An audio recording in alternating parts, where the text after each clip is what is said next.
Voilà, de 0 à 15 ans, j'ai vécu chez mes grands-parents parce que j'étais un peu abandonnée de ma maman. Bon, ça arrive, hein. Et j'ai eu une bonne enfance, malgré tout élevée dans le catholicisme. Toujours été demandée pour lire la parole de Dieu le samedi au culte. Donc jusque-là, ça va. Et de 15 ans jusqu'à l'âge de 30 ans, 31, on va dire 30 ans, j'ai été adoptée par mon père biologique qui m'a repris chez lui par rapport, mes parents voulaient que je revienne habiter chez eux. Et au moment où je suis arrivée chez mes parents biologiques, ma maman et mon papa, parce que mon grand-père était décédé d'ici là, ma vie elle a basculé. Elle a basculé dans le noir. Basculé comment? C'est-à-dire, mon père il a commencé à abuser de moi. Et ça a commencé à empirer.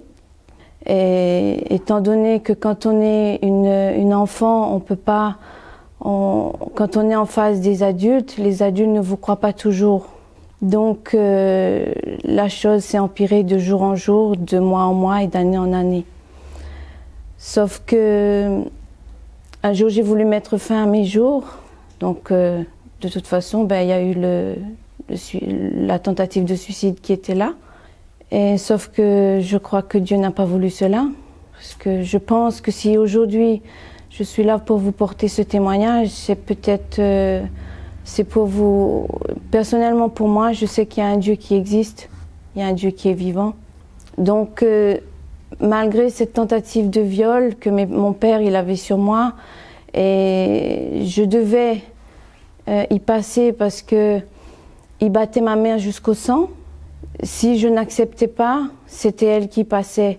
Donc j'étais entre guillemets un bouclier et une protection pour ma maman. Et du coup, ça se faisait et ça ne s'arrêtait pas. Je comprenais pas parce que au fond de moi-même, au fond de cette vie que je n'avais pas eue avec des parents, loin de là, j'aimais quand même ce père, ce papa. J'avais quand même un amour affectif pour lui. Ça restait pour moi un papa que je n'avais pas eu, mais où cette situation elle est arrivée. Et du coup, moi-même, il me battait et il me maltraitait. J'ai appris à m'adapter à cette vie. Donc je me suis forgée derrière la peur, la crainte, la douleur, et puis on m'écoutait pas, je comprenais pas.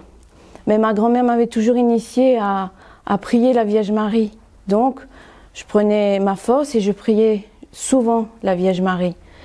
Mais un jour, j'ai un oncle qui était chrétien adventiste évangélique à Lyon. Il est rentré à La Réunion et il me disait, tu sais, moi je connais Jésus et Jésus peut t'aider dans cette situation. Tu as une situation qui va mal, Jésus peut t'aider.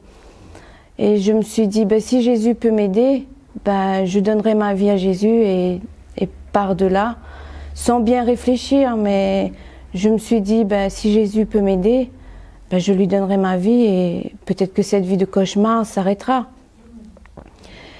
Et j'ai donné ma vie à Jésus, mais ça n'a pas arrêté. Ça n'a pas arrêté, ça s'est continué. Et du coup, j'ai une fille qui est née de ces viols. Donc j'ai une blessure qui est là, mais je sais qu'il y a une blessure qui guérit.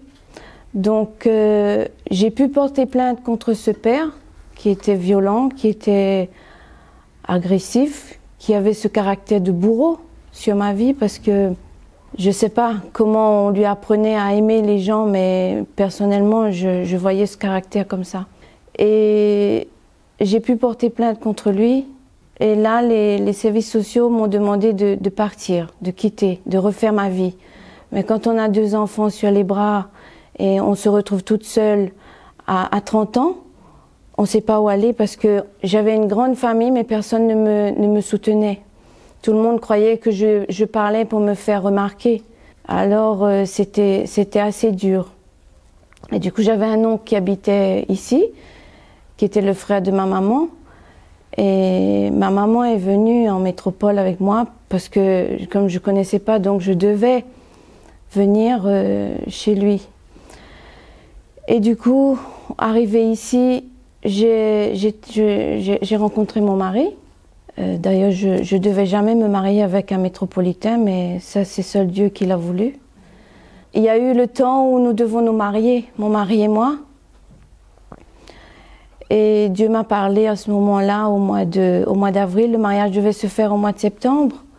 Et Dieu m'a dit, ça faisait 10 ans que j'avais pas plus revu, plus entendu mon père. Et à ce moment-là, Dieu me dit, tu ne peux pas t'approcher devant le trône de ma grâce avec ce que tu as encore sur le cœur. Et je me suis dit, c'est sûrement quelque chose qui m'empêche de m'approcher plus de Dieu encore, c'est-à-dire de trouver son amour. Et ce que Dieu voulait me dire, c'était de pardonner à mon père, du mal qu'il m'avait fait, du mal qu'il nous avait fait, du sang qui avait coulé, malgré tout, et des épreuves vécues de toute cette destruction humaine qu'il y a eu. Je devais le pardonner. Et je disais toujours à Dieu, dans mes prières, je ne suis pas cette personne qui pourra pardonner un jour, parce que je ne suis pas Dieu. Je ne me mettais pas à la place de Dieu. Je voyais vraiment que c'était Dieu, la seule personne qui pouvait apporter le pardon à qui que ce soit. Ce n'était pas à ma portée. Et Dieu m'a bien fait comprendre, tu dois le pardonner, sinon tu ne pourras pas en guérir. Et du coup, j'ai appelé, j'ai demandé à Dieu, et je suis juste tombée sur le verset qui disait « Si Dieu est avec toi, personne ne sera contre toi ». Et je me le suis médité, je me suis dit « Ce Dieu qui a créé le ciel et la terre et tout ce qui contient ne peut pas être contre moi ». Donc, j'ai appelé mon père et je lui ai accordé le pardon. Ce fut un moment très fort parce que j'ai ressenti vraiment une paix, une délivrance et surtout une joie. Une joie de savoir que j'ai ce Dieu qui m'aime parce que il a fait un sacrifice très mémorable à la croix pour moi. Et c'est ce que je m'étais aussi dit, si Dieu m'aime, pourquoi pas pouvoir aimer les autres? Et la parole est aussi venue, bénis tes ennemis. J'ai dit, si je dois bénir mes ennemis, je dois pardonner à mon père parce qu'il s'est un jour comme un autre, il était un ennemi pour moi. Je l'ai pardonné et aujourd'hui, je peux l'appeler, je peux lui parler et j'ai pu quand même lui dire, je te pardonne de tout le mal que tu m'as fait, de tout le mal que tu as fait à ma maman. Et j'ai quand même pu encore enfin c'est pas moi, je pense que Dieu est tellement souverain, il m'a quand même mis ces mots dans la bouche pour lui dire, sache que je t'aime, sache que tu resteras toujours mon papa parce que c'est comme ça. Malgré tout, Dieu l'a quand même utilisé, lui et ma maman, pour que je sois là aujourd'hui. Et ce témoignage m'a fait guérir parce que j'étais une personne très colérique. Je m'étais forgé un caractère, j'avais très peur, je ne pouvais pas entendre un sujet disant qu'un père ou qui touchait au viol, mais j'ai appris à m'en guérir parce que je sais que Jésus m'aime et qu'il veut me voir joyeuse. Et c'est de part de ça que chaque jour, petit à petit, c'est un travail de tous les jours, mais c'est un travail qui me rend heureuse et pour cela je peux glorifier Dieu et lui dire merci pour tout ce qu'il a fait dans ma vie, pour ce qu'il est en train de faire et pour tout ce qu'il fera encore. Et je le rends grâce de m'avoir guéri de cette blessure. Voilà.